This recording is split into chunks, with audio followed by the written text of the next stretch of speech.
जब हम कभी चल रहे होते हैं और हमें कोई कांटा चुभ जाता है तो मुंह से आह निकलती है, चीख निकलती है और कई बार श्राप भी निकलता है।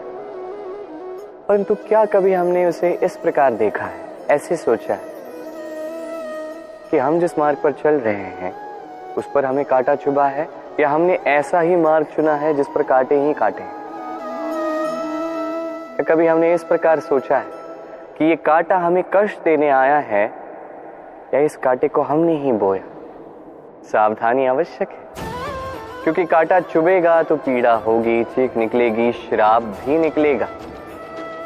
किंतु ये श्राप केवल हमारी ओर से श्राप होता है, सामने वाले व्यक्ति पर भी निर्भर करता है।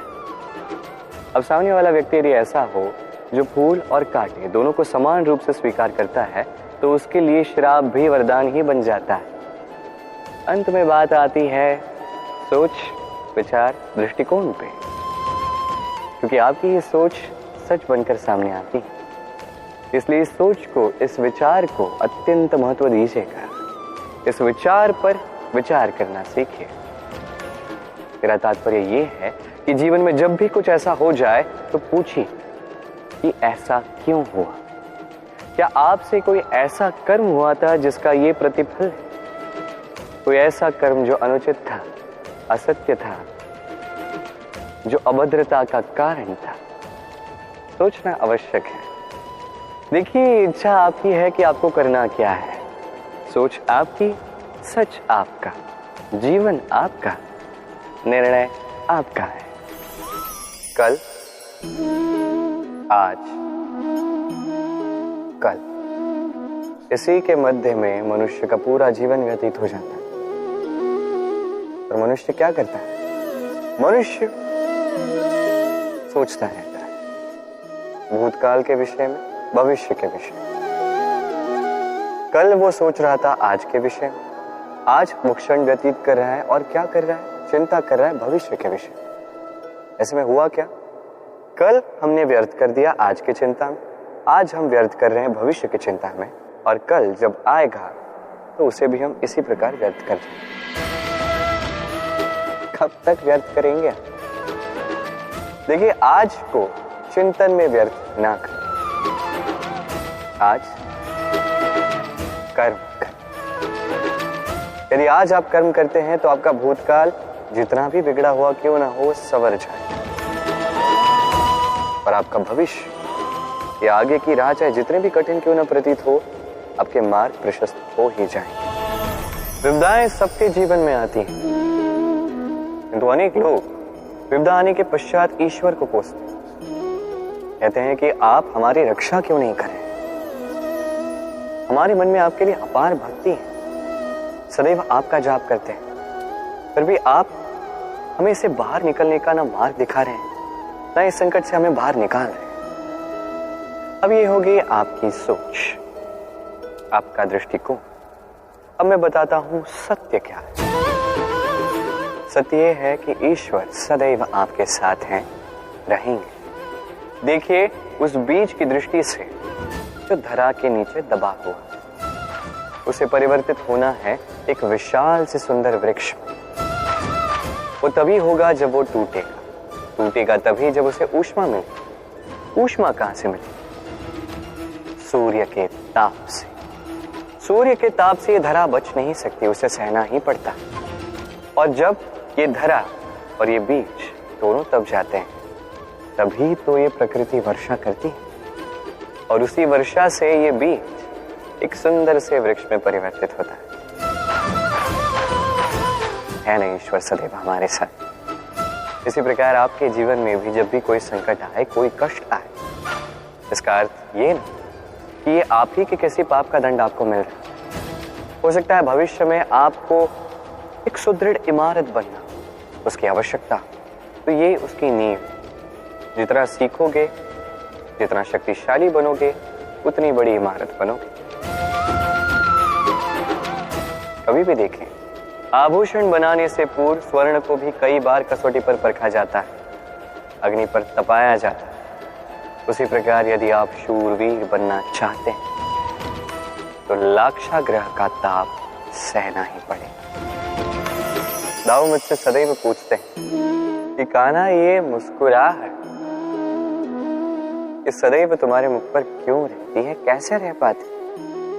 सामने शत्रु को देखते हो फिर भी धीरज नहीं खोते, कोई तुम्हारी निंदा करता है तो उनसे बैर नहीं रखते, कोई तुम्हारे विषय में बुरा सोचता भी है तो उससे कभी घृणा नहीं करते, कैसे और क्यों करते हो? आपके मन में भी ये प्रश्न आता हो।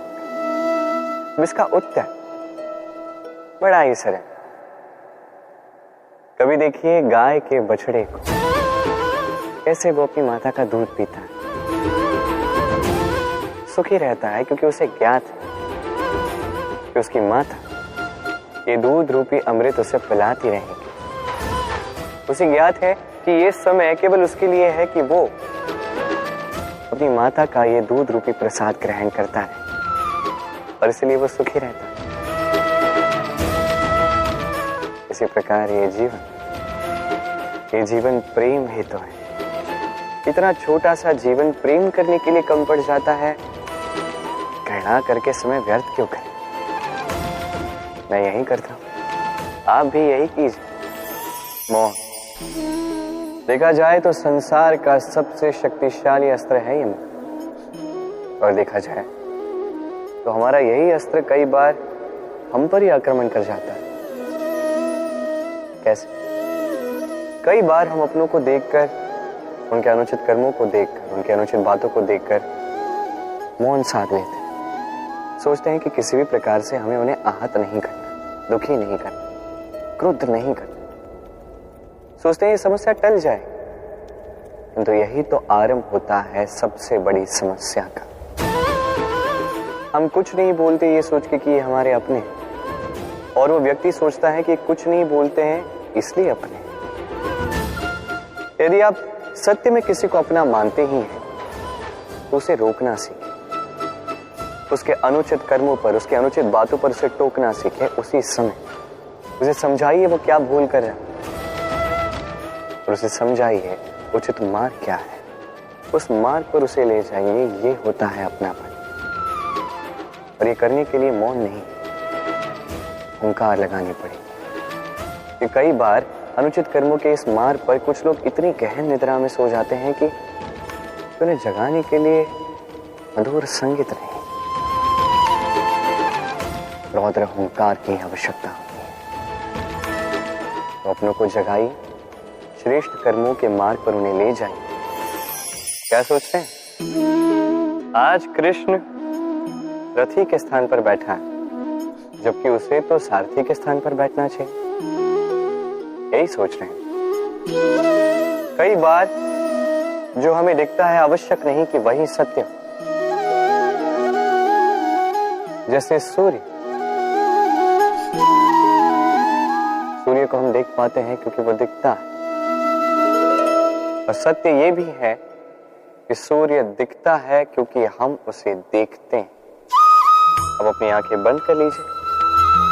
अब दिन है या रात, ना कोई अंतर पड़ता है।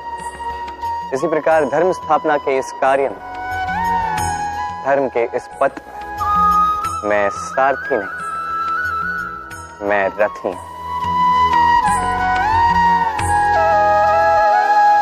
और मैं खोज रहा हूं उस सारथी को जो धर्म, कर्म और भक्ति से भरा हो। धर्म जो व्यक्ति को उचित मार्ग पर ले जाता है, कर्म जो व्यक्ति को परिश्रम करवाता है, और भक्ति जो उसे उस मार्ग से विचलित नहीं होने देती। आज तक मैं सबका सखा था, सबको उचित मार्ग पर ले जाता था। अब मैं खोज रहा हूं उस व्यक्ति को जो मेरा सखा बनेगा और बनेगा धर्म स्थापना के इस कार्य में मेरा सहयोगी।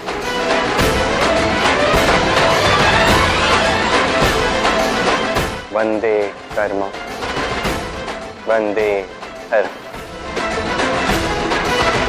राधे राधे।